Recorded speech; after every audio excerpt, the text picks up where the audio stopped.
Hi friends, ఈ రోజు మనం ఈ వీడియోలో జీవ, రాశికన్నా మరియు అర్జున్ నటించిన అగత్య అనే తమిళ్ మూవీ గురించి మాట్లాడుకుందాం. ఇది ఒక హిస్టారికల్ హర్రర్ మూవీ.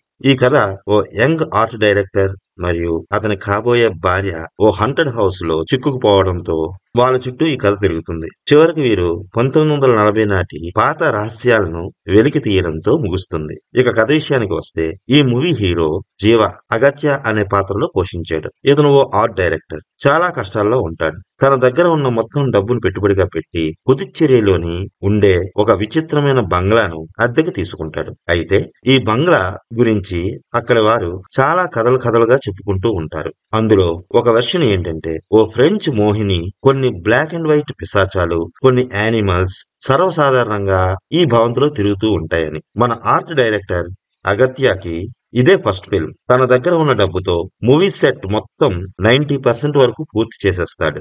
ఇంకా 10% పూర్తి చేస్తే మూవీ షూటింగ్ కి రెడీ అయిపోవచ్చు. ఈ ప్రాసెస్ లో ఆ బంగ్లాలో 18th సెంచరీకి తాలూకా ఫ్రెంచ్ వారు యూజ్ చేసే పురాతన వస్తువులు వాళ్ళకి కనబడుతూ ఉంటాయి. వాటిని అతి జాగ్రత్తగా క్లీన్ చేసి చాలా అందంగా ఆ బంగ్లాలో అమర్చుతారు. అదే సమయంలో అగత్యకి మూవీ ప్రొడ్యూసర్ నుంచి ఫోన్ వస్తుంది. ఈ మూవీలో యాక్ట్ చేసే హీరో హీరోయిన్లు తనకి హ్యాండ్ ఇచ్చారని, అలాంటి వారిని నమ్మడం నాదే తప్పని, ఇక ఈ మూవీని నేను చేయలేనని, షూటింగ్ క్యాన్సిల్ అని చెప్పేస్తాడు. అగత్య అతని మాటలకి షాక్ అవుతాడు. అతనితో, సార్, ఆర్ట్ డైరెక్టర్ గా ఇది నా ఫస్ట్ ఫిల్మ్. మీరు ప్రొడ్యూస్ చేసే మూవీకి నేను నా దగ్గర ఉన్న మొత్తం డబ్బుని పెట్టుబడిగా పెట్టాను. ఈ సెట్ వేయించాను. ఇప్పుడు మీరు సడన్ గా ఈ షూటింగ్ క్యాన్సిల్ చేస్తే నా పరిస్థితి ఏంటి అని అడుగుతాడు. దానికి ఆ ప్రొడ్యూసర్, అది నీ తలరాత అంటూ చాలా కేర్లెస్ గా సమాధానం చెప్పి ఫోన్ కట్ చేసేస్తాడు. పాపం అగత్యకి ఏం చేయాలో అర్థం కాక తీవ్రంగా ఫ్రస్ట్రేట్ అయిపోతాడు. చాలా నిరాశతో తన ఊరు వచ్చేస్తాడు. అగత్య వాళ్ళ అమ్మగారు బోన్ క్యాన్సర్ తో బాధపడుతుంటారు. ఆమెకు జ్ఞాపక శక్తి కూడా పోతుంది. అగత్యకి ఏ కష్టం వచ్చినా తన తల్లి దగ్గరికి వెళ్లి తన బాధను చెప్పుకుంటూ ఉంటాడు. ఆమె తన కొడుకుతో, వాటమికి నువ్వెప్పుడూ లొంగిపోకు, నీ ప్రయత్నాలు మాత్రం ఎప్పటికీ ఆపు, ఎప్పటికైనా నువ్వు జీవితంలో గెలుపు సాధిస్తావు అని చెబుతూ ఉంటుంది. అగత్య కూడా తన దురదృష్టాన్ని ఆ క్షణం బాధపడినా తర్వాత కొంతసేపటికి నార్మల్ అయిపోతాడు. తిరిగి తన ప్రయత్నాన్ని కొనసాగిస్తూ ఉంటాడు.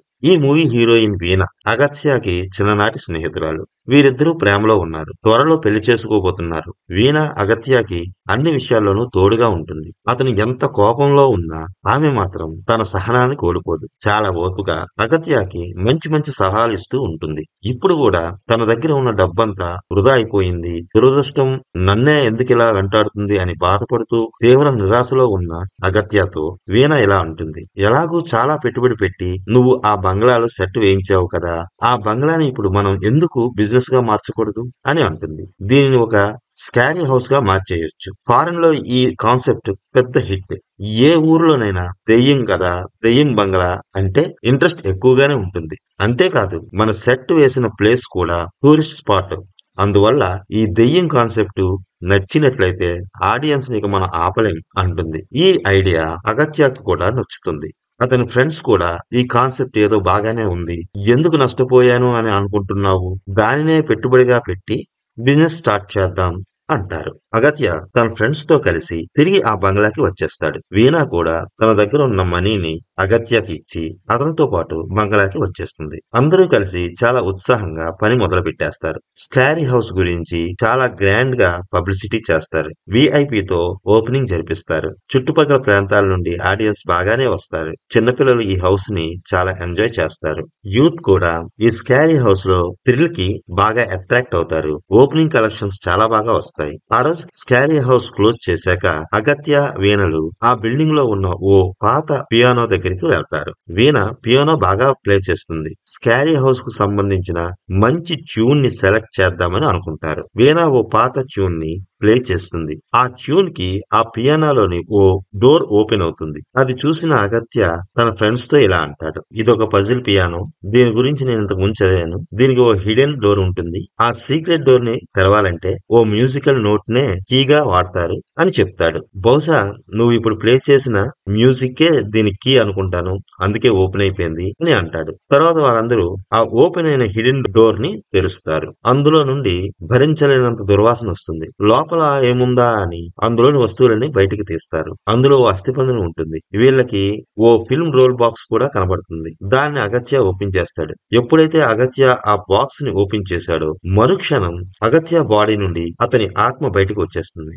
అతని ఆత్మకి ఓ అందమైన ప్రదేశం కనిపిస్తూ ఉంటుంది. ఆ ప్రదేశం అంతా అందమైన పూల మొక్కలతో నిండి ఉంటుంది. ఆ పూల మొక్కల మధ్యలో ఉన్న దారి గుండా ఒక అందమైన ప్రేమ జంట నడుస్తూ వెళ్తుంటారు. అగత్య వాళ్ళనే చూస్తూ ఉంటాడు. నడుస్తున్న సిద్ధార్థ అనే వ్యక్తి సడన్ గా అగత్య వైపు చూస్తాడు. ఇంతలో బాక్స్ ఓపెన్ చేసి బొమ్మలా ఉన్న అగత్యాని అతని ఫ్రెండ్స్ గట్టిగా ఊపుతూ పిలుస్తారు. అగత్య ఆత్మ మళ్ళీ అతని బాడీలోకి వచ్చేస్తుంది. అగత్య ఒక్కసారిగా తన చుట్టూ చూస్తాడు. ఒక రకమైన భయం, ఆందోళనతో తన ఎదురుగా ఉన్న ఫ్రెండ్స్ తో ఇలా అంటాడు. ఒరే, ఈ బాక్స్ ఓపెన్ చేశాక ఏదో జరిగింది. నేనలా పైకి ఎగిరిపోయినట్లు అనిపించింది. పైనుండి చూస్తే కిందన ఓ కపిల్ నడుస్తూ కనిపించారు అంటాడు. అగత్య మాటలకు అక్కడ వాళ్ళు చాలా లైట్ గా తీసుకుంటారు. నిన్న కొట్టిన ముందు ఇంకా తెగలదేట్రా మామా అంటూ అక్కడి నుంచి వెళ్లిపోతారు. ఈ బంగ్లాలో వింత వింత సంఘటనలు ఏవేవో జరుగుతూ ఉంటాయి. ఆ బంగ్లాలో ఉండేవారు ఒక్కరొక్కరుగా ఏదో ఒక వింత అనుభవాన్ని ఫేస్ చేస్తూ ఉంటారు. చాలా భయపడిపోతూ ఉంటారు. కానీ ఆల్రెడీ ఇది వీరు తయారు చేసిన స్కారీ హౌస్ కావడం వలన ఇలాంటివి తమ టీం మెంబర్స్ లో ఎవరో వీళ్ళని ఏడిపించడానికే చేస్తున్నారు అని లైట్ తీసుకుంటారు. స్కారీ హౌస్ క్లోజ్ అయిన తరువాత ఆ బంగ్లాలో అగత్యతో పాటు తమ టీం మెంబర్స్ అందరూ కొంత టైం స్పెండ్ చేసి తర్వాత ఎవరింటికి వాళ్ళు వెళ్ళిపోతారు. అగత్య వేణులు మాత్రం అందరూ వెళ్ళిపోయిన తర్వాత కూడా ఈ ప్రాజెక్ట్ గురించి కొంత టైం ఇక్కడే స్పెండ్ చేసి ఆ బంగ్లాలో వీళ్ళకి దొరికిన వస్తువుల గురించి తెలుసుకోవడం ప్రయత్నిస్తుంటారు. అగత్య వేణులు కూడా వెళ్ళిపోయాక ఆ బంగ్లాలో ఏవో ఆత్మలు తిరుగుతూ ఉండడం మనకు చూపిస్తారు. అగత్యకి కూడా ఎవరో సిద్ధుడు అప్పుడప్పుడు కనిపిస్తూ మాయమైపోతూ ఉంటాడు. ఒక రోజు క్యారీ హౌస్ లోనికి వచ్చిన ఒక ప్రేమ జంట అక్కడ ఉన్న పిరమిడ్ లోనికి వెళ్తారు. సడన్ గా అమ్మాయి పెద్దగా కేకలు వేస్తుంది. క్యారీ హౌస్ లో ఉన్న ఆడియన్స్ అందరూ ఆమె కేకలు విని అక్కడికి పరిగెత్తుకుంటూ వస్తారు. ఏమి జరిగింది అని అమ్మాయిని అడుగుతారు. నేను నా బాయ్ ఫ్రెండ్ ఈ పిరమిడ్ లోకి వెళ్ళాము. బయటకు వచ్చి చూస్తే నా బాయ్ ఫ్రెండ్ లేడు అని చెప్తుంది. అక్కడ ఉన్న వాళ్ళంతా ఆ అబ్బాయి కోసం స్కారీ హౌస్ అంతా వెతుకుతారు. కానీ ఆ అబ్బాయి కనిపించడు. ఈ విషయం చాలా వేగంగా స్ప్రెడ్ అయిపోతుంది. మీడియాలో న్యూస్ రావడంతో నిజంగానే ఈ స్కారీ హౌస్ లో కొన్ని అమానుష్యమైన శక్తులు ఉన్నాయని, అవి ఇక్కడే తిరుగుతున్నాయని అక్కడ ప్రజలు భయపడిపోతారు. దీనిపై అధికారులు విచారణ చేసి స్కారీ హౌస్ ని నడపకూడదని బ్యాన్ విధిస్తారు. ఈ పరిణామంతో అగత్య మళ్లీ ఆలోచనలో పడతాడు. నాకే ఎందుకని ఇన్ని సమస్యలు? నేను ఏం చేసినా ఏదో ఒకటి ఆటంకం ఎదురవుతుంది అని ఆలోచిస్తూ నడుస్తున్న అతనిపై సడన్ గా ఓ గొడ్డలి పడుతుంది. అగత్య ఆ గొడ్డలి నుండి త్రుతిలో తప్పించుకుంటాడు. ఆ గొడ్డలి పడిన చోట ఓ చెక్క డోర్ ఉంటుంది. దాన్ని ఓపెన్ చేస్తాడు. అది ఒక అండర్ గ్రౌండ్. లోపలికి వెళ్ళడానికి మెట్లు కూడా ఉంటాయి. వాటి గుండా క్రిందకి దిగుతాడు. అతనికి ఎవరో మూలుగుతున్నట్లు సౌండ్స్ వినిపిస్తాయి. అటువైపుగా చూస్తాడు. ఆ మూలుగుతున్న వ్యక్తి ఎవరో కాదు, స్కారీ హౌస్ లో కనిపించకుండా పోయిన అబ్బాయి. అతని ఒళ్ళంతా గాయాలతో కొన ఊపిరితో ఉంటాడు. అతడి దగ్గరికి అగత్య వెళ్తాడు. ఆ అబ్బాయిని లేపే ప్రయత్నం చేస్తాడు. అతను భయం భయంగా అటువైపుగా చూస్తాడు. అతను చూస్తున్న వైపు వీణ నడుచుకుంటూ వస్తుంది. ఇప్పుడు ఈమె ఇదివరకటి వీణలా లేదు. ఆమె ప్రవర్తన చాలా విచిత్రంగా ఉంటుంది. ఫ్రెంచ్ భాషలో గట్టిగా మాట్లాడుతుంది. నేను జాక్లేని, మీరు ఇక్కడి నుంచి వెళ్ళిపోండి అంటూ ఆర్డర్ వేసినట్లుగా మాట్లాడుతుంది. నేను ఇక్కడి నుంచి వెళ్ళను అంటాడు అగత్య. ఆ మాటకు కోపం వచ్చిన వీణ మెరుపు వేగంతో అగత్య దగ్గరగా వచ్చి అతని మొహానికి దగ్గరగా తన మొహాన్ని పెట్టి, ఇది ప్రమాదకరమైన చోటు, ఇక్కడి నుంచి వెళ్ళిపోండి అంటుంది. అలా ఆమె అతనితో అన్నప్పుడు అగత్యకి ఆమెలో వీణ మొహం కాకుండా వేరే ఎవరో అమ్మాయి మొహం కనబడుతుంది. సడన్ గా వీణ బాడీలో నుండి ఓ ఆత్మ బయటికి వెళ్ళిపోతుంది. వీణ అక్కడే స్పృహ కోల్పోయి పడిపోతుంది. అగత్య పరిగెత్తుకుంటూ వెళ్లి పడిపోయిన వీణను లేపుతాడు. ఇంతలో ఆ ప్లేస్ కి అగత్య ఫ్రెండ్స్ కూడా వస్తారు. దెబ్బలతో పడి ఉన్న ఆ అబ్బాయిని హాస్పిటల్ చేర్పిస్తారు. అగత్య తన ఫ్రెండ్స్ తో మీరందరూ కొన్ని రోజుల పాటు మీ ఊర్లకు వెళ్లిపోండి అని పంపించేస్తాడు. అగత్య వీణలు మాత్రం ఆ స్కారీ హౌస్ లోనే ఉండిపోతారు. అగత్య ఓ డైరీని వీణకి చూపిస్తాడు. ఇది నువ్వు స్పృహ తప్పి పడిపోయినప్పుడు నీ దగ్గర ఉంది అని చెప్తాడు. జరిగిన సంఘటనలు విని వీణ చాలా భయపడిపోతుంది. కానీ అగత్య మాత్రం వీణకి ఇలా నచ్చజెప్తాడు. ఈ ఆత్మలు మనుషుల ద్వారా మనకి ఏదో చెప్పాలని ప్రయత్నిస్తూ ఉంటాయి. ఐ థింక్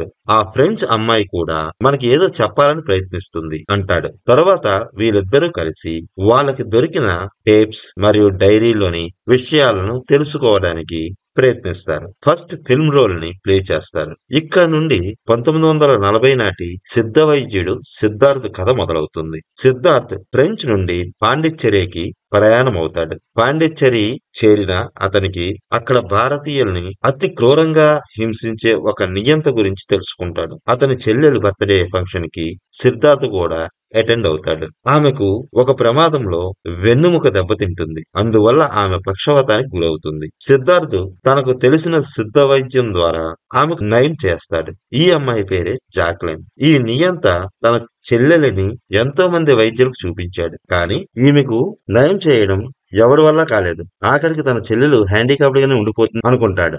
జాక్లైన్ కూడా తన జీవితాంతం హ్యాండిక్యాప్డ్ గానే ఉండిపోతానేమో అని దిగులుతో ఉండేది. అలాంటి ఆమెను తన సిద్ధ వైద్యం ద్వారా మళ్ళీ మామూలుగా మారుస్తాడు సిద్ధార్థ్. అప్పటి నుంచి ఆమెకు సిద్ధార్థ్ పై ప్రేమ పుడుతుంది.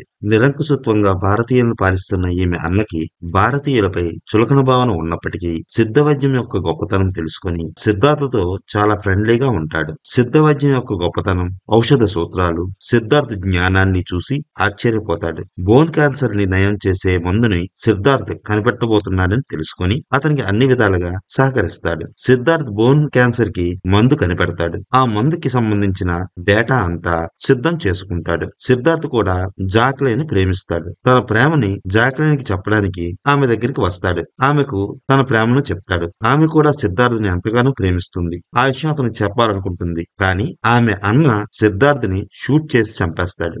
అతను కనిపెట్టిన మందును, దానికి సంబంధించిన వివరాలను దాచిపెట్టేస్తాడు. ఇన్నాళ్ళు తన అన్న ఈ మందు కోసమే సిద్ధార్థ్తో స్నేహం నటించాడని తెలుసుకున్న జాక్లిన్ అతనికి ఎదురు తిరుగుతుంది. కానీ ఆమెను కూడా అతను చంపేసి ఆ పియానోలో ఉన్న ఓ హిడెన్ ప్లేస్ లో దాచేస్తాడు. సిద్ధ వైద్యుడైన సిద్ధార్థ్కి జరిగిన అన్యాయాన్ని తెలుసుకున్న ఉద్యమకారులు ఆ బంగ్లా పైన మూకుమ్మడి దాడి చేస్తారు. వారి దాడి నుండి తప్పించుకొని ఆ బంగ్లాలోని అండర్ గ్రౌండ్ లోనికి వెళ్లిపోతాడు ఆ నియంత.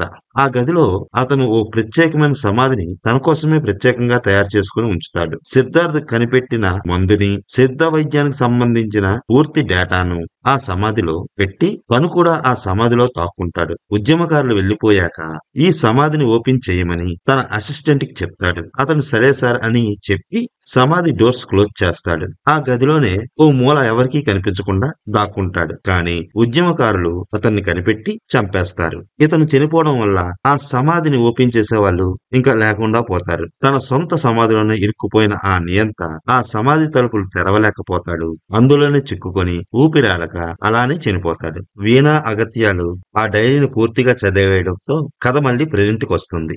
డైరీలోని చివరి పేజీ పూర్తవగానే ఒక్కసారిగా ఆ నియంత ప్రేతాత్మ అగత్య వీణల పైన దాడి చేసి వారిద్దరిని బంగ్లా నుండి బయటికి విసిరేస్తుంది. ఆ బంగ్లా నుండి విసిరేయబడ్డ వీణా అగత్యాలు మెల్లగా లేస్తారు. ఇంతలో అగత్యకి వాళ్ళ నాన్న నుండి ఫోన్ కాల్ వస్తుంది. అమ్మకు సీరియస్ గా ఉంది, హాస్పిటల్ కి తీసుకువెళ్ళాము అని. వెంటనే అగత్య వీణలు హాస్పిటల్ కి వెళ్తారు. అగత్య వాళ్ళ తల్లి పరిస్థితి చాలా ప్రమాదకరంగా ఉంటుంది. హాస్పిటల్ బెడ్ పై చావుతో పోరాడుతున్న వాళ్ళ అమ్మను చూసిన అగత్యకి హృదయం చలించిపోతుంది. తన తల్లిని ఎలాగైనా బతికించుకోవాలని లోపల చాలా తపన పడుతూ ఉంటాడు. డాక్టర్ ని కలుస్తాడు. డాక్టర్, మీ అమ్మకి కీమోథెరపీ చేసినంత వరకు ప్రాణాలతో ఉంటారు.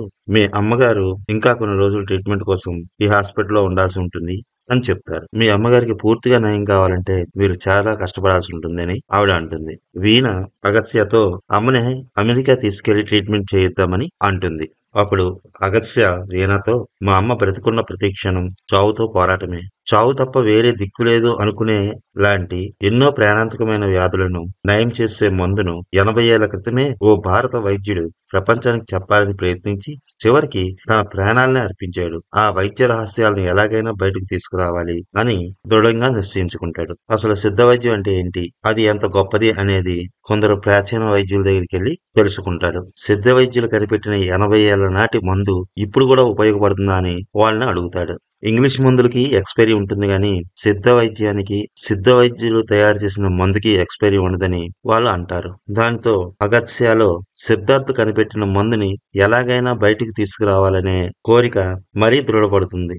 ఎలాగైనా మళ్ళీ ఆ బంగ్లాలోకి ప్రవేశించి అప్పటి ఫ్రెంచ్ నియంత తనతో పాటు సిద్ధార్థ్ కనిపెట్టిన సిద్ధ వైద్యం తాలూకా మందులు, వాటి డేటాను తనతో పాటు తీసుకెళ్లి తన కోసమే తయారు చేయించుకున్న సమాధిలో దాక్కొని అక్కడి నుంచి బయటకు రాలేక ఆ సమాధిలోనే ఊపిరాడక చనిపోయిన ఆ సమాధిని ఇప్పుడు అగత్య ఎలాగైనా తెరిచి అందులో ఉన్న సిద్ధవైద్యుడు సిద్ధార్థ్ కనిపెట్టిన మందుని దానికి సంబంధించిన పూర్తి సమాచారాన్ని బయటికి తీయాలనుకుంటాడు. ఆ రహస్యాలను ప్రపంచానికి తెలియజేయాలనుకుంటాడు. అందుకోసమని ఆ బంగ్లాలోనికి ఎంటర్ అవడానికి ప్రయత్నిస్తాడు. కానీ ప్రేతాత్మగా ఆ బంగ్లాలో ఉన్న ఆ నియంత తాలూకా ప్రేతాత్మ ఆ బంగ్లాలోనికి రానివ్వకుండా అడ్డుకుంటుంది. అగత్య ప్రయత్నానికి సిద్ధుల ఆశీర్వచనాలు తోడవుతాయి. పంచభూతాలు అతనికి చాలా సహకరిస్తాయి. ఆ రోజు గ్రహకూటమి కూడా అగత్య ప్రయత్నానికి సహకరిస్తుంది. సిద్ధార్థ్ ప్రేతాత్మ కూడా బయటికి వచ్చి చాకలైన ఆత్మతో కలిసి